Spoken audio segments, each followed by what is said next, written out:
आप सभी बच्चों को नमः संस्कृताय। आज हम लोग बिहार बोर्ड कक्षा 10 के संस्कृत प्यूषम भाग 2 के 11वें पाठ व्याघ्र पथिक कथा को पढ़ेंगे। इसमें एक व्याघ्र और एक पथिक की कथा है, एक बाघ की कथा है और एक राही की कथा वर्णित है। तो आइए देखा जाए। अयम पाठः नारायण पंडित रचितस्य हितोपदेश नामकस्य नीतिकथा ग्रंथस्य मित्रलाभ नामखंडात् संकलितः। अयम पाठ मतलब यह पाठ नारायण पंडित के द्वारा रचित हितोपदेश नामक नीति कथा ग्रंथ के मित्रलाभ नामक खंड से संकलित है। यह पाठ व्याघ्र पथिक कथा के लेखक कौन है? तो नारायण पंडित हैं। और यह किस नीति कथा ग्रंथ से संकलित है? तो हितोपदेश नामक नीति कथा ग्रंथ के। और किस खंड से? तो मित्र लाभ नामक खंड से संकलित है। हितोपदेशे बालकानां मनोरंजनाय नीति शिक्षणाय च नाना कथा पशु पक्षी संबंधा श्राविताः।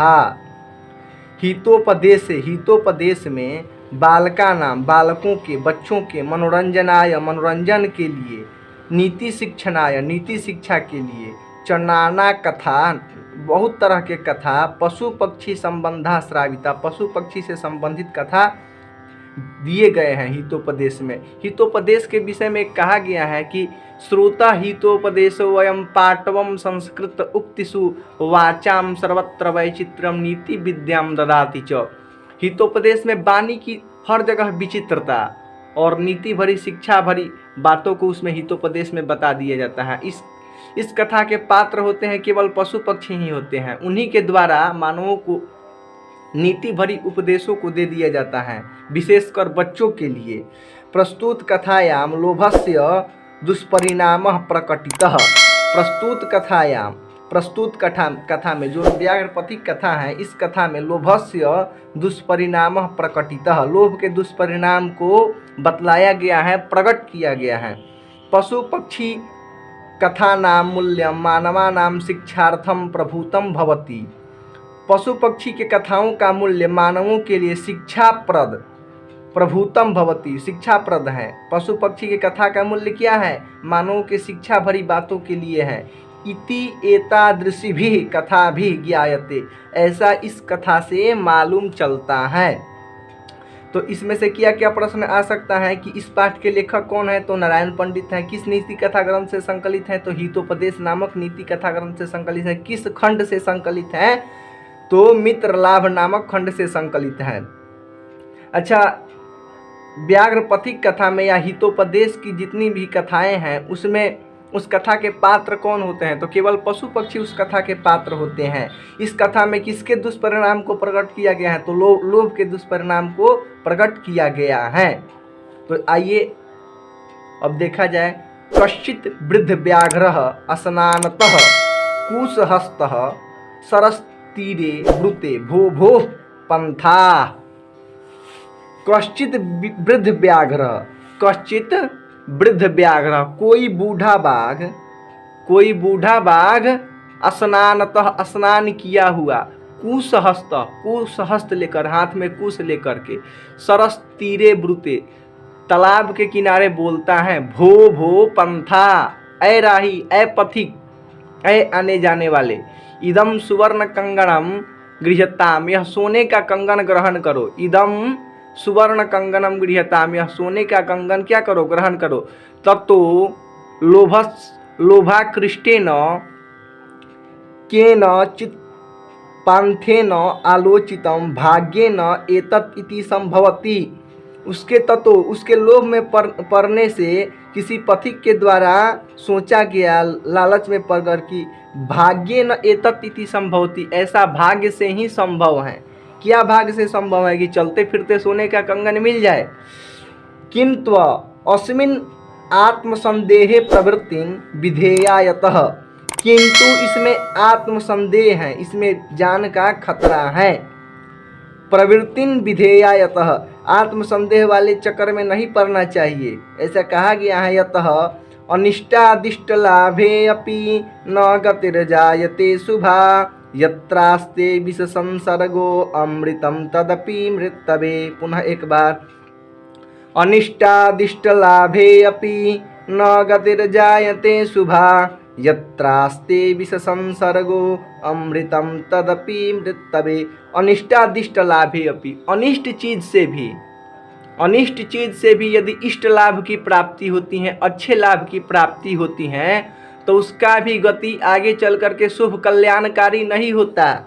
जैसे यत्रास्ते मतलब जैसे, विष संसर्गो अमृतम तदपि मृतवे, यदि विष के संसर्ग में, विष में यदि अमृत को भी मिला दिया जाए तो वो भी मृत्यु का कारण बन जाता है, वो भी मृत्यु का कारण बन जाता है।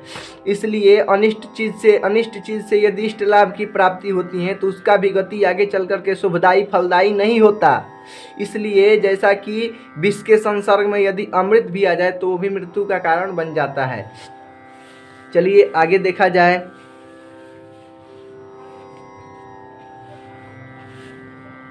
किंतु सर्वत्रा अर्थार्जने प्रवृत्ति संदेह एवं, किंतु फिर भी सोचता है पथिक कि सभी जगह अर्थार्जन में क्या है, धन कमाने में संदेह है, सभी जगह क्या है, अर्थार्जन में संदेह है, संदेह एवं तन्निरूपयामि तावत। उसके बाद सोच करके बोलता है प्रकाशम ब्रुते, बोलता है ये सारी बात ये सब पथिक मन में सोच रहा था। उसके बाद बोलता है कुत्र तव कंगनम, बाघ से बोलता है कि कहाँ है तुम्हारा कंगन, कुत्र तव कंगनम, व्याघ्रो हस्तम प्रसार्य दर्शयति, बाघ हाथ पसार करके दिखाता है, देखो ये मेरा कंगन है। पांथो अवदत, पथिक बोलता है कथम मरात्मके त्वयि विश्वासः, तुझ जैसे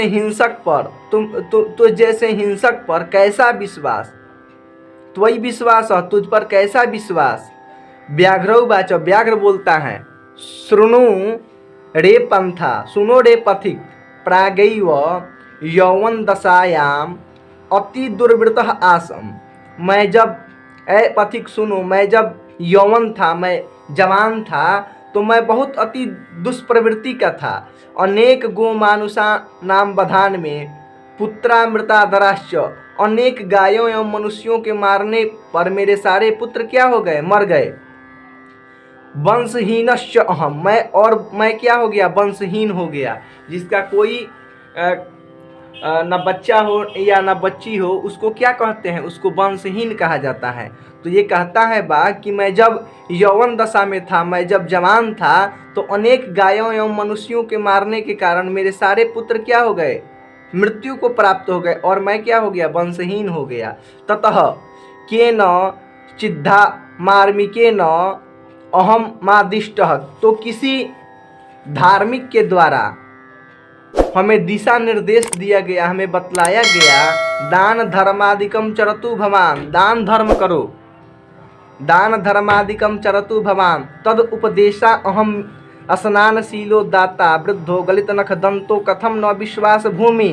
और उसके उपदेश के बाद मैं स्नान करके, और देखो मेरे जो मैं बूढ़ा हो गया हूँ, वृद्ध हो, गलित नख दंतो, मेरे नख भी गल गए हैं और मेरे दांत भी गल गए हैं। कथम न विश्वास भूमि, मैं कैसे विश्वास का पात्र न हूँ।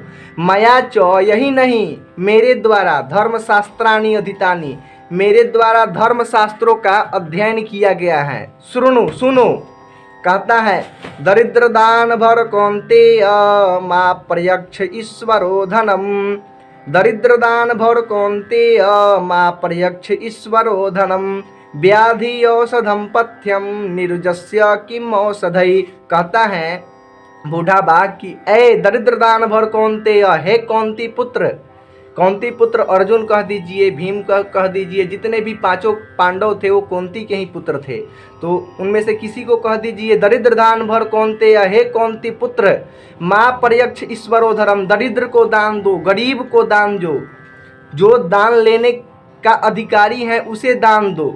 किसको दान देना चाहिए, दरिद्र दान भर कौन्तेय, दरिद्र को दान दो, माँ प्रयक्ष ईश्वरो धनम, उससे ईश्वर क्या होते हैं, प्रसन्न होते हैं।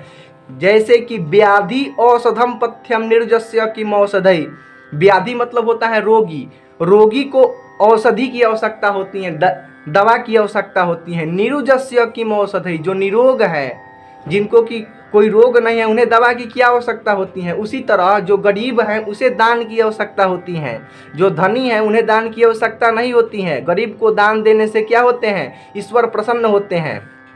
और भी कहता है अन्यश्च, अगला कहता है श्लोक, दातव्यमिति यद्दानम दीयते अनुपकारिणे देशे काले च पात्रे च तद्दानम सात्विकम विदो। पुनः एक बार, दातव्यमिति यद्दानम दीयते अनुपकारिणे देशे काले च पात्रे च तद्दानम सात्विकम विदो। इसमें सात्विक दान के विषय में कहता है कि दातव्यमिति यद्दानम, देने योग्य दान उन्हें देना चाहिए जो कि उपकारी हो, जिसे दान का सदुपयोग करना मालूम हो। दातव्यमिति यद्दानम दीयते अनुपकारिणे, अनुपकारी व्यक्ति को दान नहीं देना चाहिए, जो उपकारी हो उसके दान देना चाहिए। दातव्यमिति यद्दानम दीयते अनुपकारिणे देशे काले च पात्रे च तद्दानम सात्विकम विदु। देश मतलब होता है कि स्थान, कहाँ पर दान देना चाहिए, किस स्थान पर दान देना चाहिए। काल मतलब होता है समय, समय को भी देखते हुए कब दान देना चाहिए। और पात्र की स्थिति, पात्र भरा हुआ है जिसमें आप दान दे रहे हैं, वो पात्र खाली है या भरा हुआ है वो भी देखना चाहिए। तो देश मतलब स्थान, काल मतलब समय, और पात्र की स्थिति को देखते हुए दिया गया दान सात्विक दान कहलाता है। तदत्र सरसी स्नानत्वा सुवर्ण कंगणम गृहणाम। तो कहता है अब तुम इस तालाब में स्नान करके, स्नानत्वा सुवर्ण कंगणम गृहान, ये सोने का कंगन ग्रहण करो, पथिक से कहता है वो बात। उसके बाद देखिए, ततो यावद अस्यौ तद्वचः प्रतीतो लोभात्सरः स्नानतुम प्रविशति। तब उसके लोभ के चक्कर में पड़ करके स्नानतुम प्रविशति, स्नान के लिए प्रवेश करता है। कौन प्रवेश करता है, वह पथिक प्रवेश करता है। किसके लोभ में पड़ करके, उस बाघ के लोभ में पड़ करके स्नान करने के लिए प्रवेश करता है। तावन महापंके निमग्न पलायितुम अक्षमः। तो महादलदल में, पंख में क्या हो जाता है, फंस जाता है। पंके पतितम, और क्या हो जाता है, फंसने के बाद पलायितुम अक्षमा, और निकलने में, निकल करके वहां से जाने में क्या हो जाता है, अक्षम हो जाता है, निकल नहीं पाता। पंके पतितम दृष्टवा, पाक में फंसा हुआ देख करके व्याघ्रो अवदत, बाघ बोलता है, अह महापंके पतितो अस्मि, महापंक में फंस गया। अवत्तस उत्थापयामि, मैं आकर के तुम्हें निकालता हूँ। इत युक्त्वा, यह कह करके शनै शनै रूपगम्य तेन व्याघ्रेण धृत, उस धीरे धीरे उसके पास जाकर के बाघ के द्वारा वह पकड़ा जाता है। धृतः स पंथो अचिंतयत, उसके बाद पथिक सोचता है, अवसेन्द्रियच्चितानां हस्ति स्नानमिव क्रिया दुर्भगाभरण प्रायो ज्ञानम भारः क्रिया बिना। पुनः एक बार, अवसेन्द्रियच्चितानां हस्ति स्नानमिव क्रिया दुर्गाभरण प्रायो ज्ञानम भारः क्रिया बिना। इसमें कहा जाता है कि ज्ञान भार के समान है। ज्ञान क्या है, शास्त्रीय ज्ञान प्रैक्टिकल के बिना, प्रयोग के बिना ज्ञान भार के समान है। किनका ज्ञान भार के समान है, तो अवसेन्द्रियच्चितानाम, जिसकी इंद्रियां, जिसका मन अपने वश में नहीं है, उसका सारा कार्य, उसकी सारी क्रिया हस्ती स्नान, हस्ती मतलब हाथी होती है, हाथी के स्नान के समान है। उसकी सारी क्रियाएं क्या है, हाथी के स्नान के समान। हाथी का स्नान क्या होता है, हाथी जब स्नान करके निकलता है, उसे कितना भी आप बढ़िया से स्नान, उसको नहला धुला दीजिए,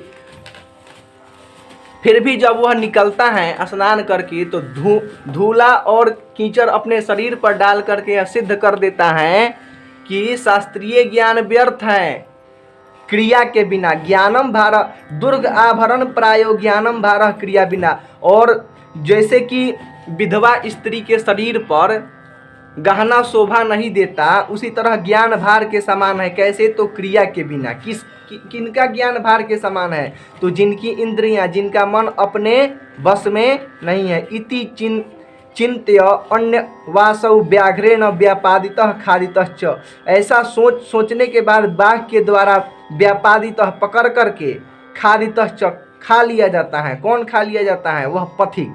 अतः उच्यते, अतः कहा जाता है, कंगणस्य तु लोभेन मग्नः पंकेषु दुस्तरे, कंगणस्य तु लोभेन मग्नः पंकेषु दुस्तरे, वृद्धव्याघ्रेण संप्राप्तः पथिकः समृतो यथा।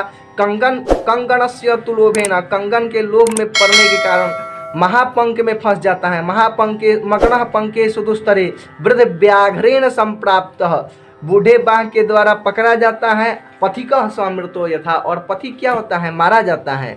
इसलिए पहले ही इस कथा में कह दिया गया कि प्रस्तुत कथायाम लोभस्य दुष्परिणामः प्रकटितः, हमें लोभ नहीं करना चाहिए। एक पर इस बात पर एक और श्लोक है कि अति लोभो न कर्तव्यो लोभम नैव परित्यजेत, अति लोभाभिभूतस्य चक्रम ब्रह्मति मस्तके। हमें न अति लोभ, अति सर्वत्र वर्जते, ऐसा कहा जाता है। अति हरेक जगह वर्जित है। अति का भला न बरसना, अति की भली न धूप, अति का भला न बोलना, अति की भली न चूप। इसलिए अति हमें लोभ नहीं करना चाहिए। सीधी सीधी सी बात है कि हमें लोभ नहीं करना चाहिए, उसमें अति नहीं करना चाहिए, लोभ में भी अति नहीं करना चाहिए। अति सर्वत्र वर्जते। इसलिए लोभ के ही कारण वह बूढ़ा बाघ के चपेट में वह पथिक आ जाता है और वह पथिक मारा जाता है। आइए प्रश्न उत्तर की तरफ देखा जाए। अभ्यास मौखिक प्रश्नों को देख लिया जाए।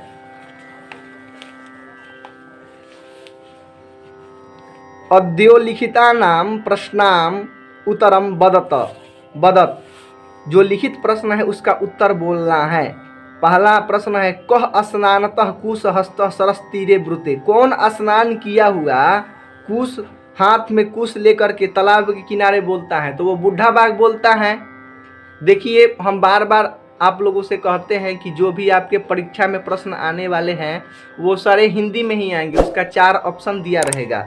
तो कह स्नानतः कुश हस्तः सरस तीरे ब्रुते, कौन स्नान किया हुआ हाथ में कुश लेकर के तालाब के किनारे बोलता है? तो वो बूढ़ा बाघ बोलता है। अच्छा, दूसरा देखा जाए, भाग्येन एतत् इति संभवति इति केन आलोचितम। भाग्य से ही ऐसा संभव है, ऐसा कौन सोचता है? वह पथिक सोचता है कि चलते फिरते हमें सोने का कंगन मिल जाए। ऐसा भाग्येन एतत् इति संभवति, ऐसा भाग्य से ही न संभव है कि चलते फिरते हमें सोने का कंगन प्राप्त हो जाए। तीसरा प्रश्न देखा जाए, वृद्ध व्याघ्र किम दातुम इच्छति स्म। बूढ़ा बाघ क्या देना चाहता था? तो हाथ में सोने का कंगन लिया था, सोने का कंगन ही न देना चाहता था। अगला प्रश्न, पथिकः कुत्र निमग्नः अभवत्। पथिक कहाँ फंस जाता है? तो महापंक में। महापंके पतितो अस्मि, कहता है ना बाघ, महापंके पतितो अस्मि। अहह, अरे तुम महापंक में फंस गए। कहाँ फंस जाता है? तो महापंक में फंस जाता है। पथिकः केन व्यापादितः खादितः च। पथिक किसके द्वारा पकड़कर खाया जाता है? तो उस बूढ़े बाघ के द्वारा पकड़ा जाता है और खा लिया जाता है। आगे प्रश्नों को देखा जाए। देखिए, इसमें क्या कहे, उदाहरण के अनुसार इसका उत्तर देना है।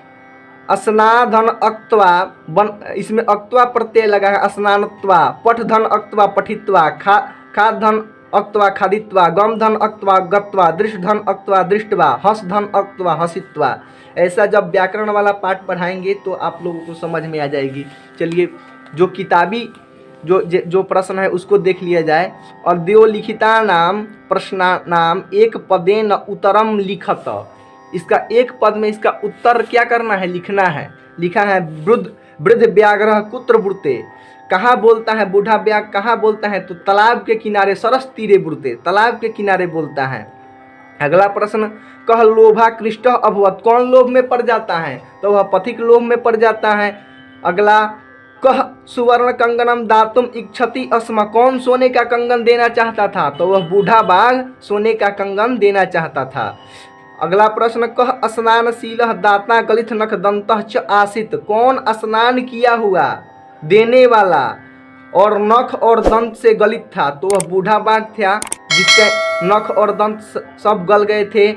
कह वंशहीन आसित। कौन वंशहीन हो गया था? तो बूढ़ा बाघ वंशहीन हो गया था। कह पंके अपतत। कौन महापंके में फंस गया? तो वह पथिक महापंक में फंस गया।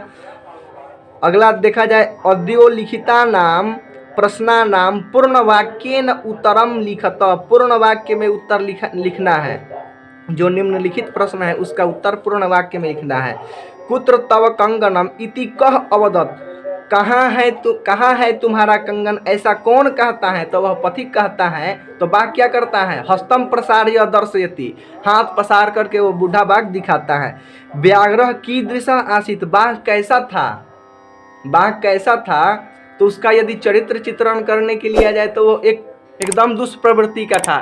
एक बात आती है कि किस पर विश्वास किया जाए या किस पर नहीं विश्वास किया जाए, इसके लिए एक हितोपदेश का ही हमें श्लोक याद आ रहा है।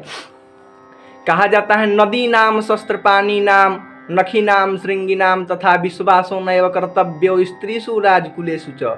नदी नाम शस्त्र पानी नाम, नदी के पानी पर, शस्त्रधारी योद्धा पर, जिसके हाथ में शस्त्र हैं। आज का शस्त्र क्या है, गोली बंदूक इत्यादि हैं, जिसके हाथ में हो। नदी नाम शस्त्र पानी नाम, नखी नाम श्रृंगी नाम तथा नख वाले, जिसका नख हो, श्रृंगी नाम तथा और सिंह वाले।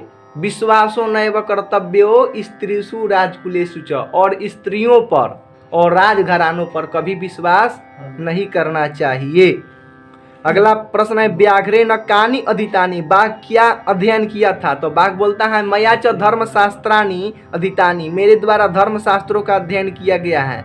कस्या पुत्रा दराश्चमृता, किसके पुत्र मर गए थे। तो उस बूढ़े बाघ के पुत्र मर गए थे। क्यों मर गए थे, तो वो जब यौवन दशा में था, जब वो जवान था, तो अनेक गायों एवं मनुष्यों को मारने के कारण उसके सारे पुत्र क्या हो गए थे, मर गए थे। कह महापंख के निमग्न पलाई तुम अक्षमा, कौन महापंख में फंस करके और निकलने में क्या हो जाता है, अक्षम हो जाता है। तो वह पथिक महापंख में फंस जाता है और निकलने में अक्षम हो जाता है। आज के लिए इतना ही। आप सभी बच्चों को नमः संस्कृताय।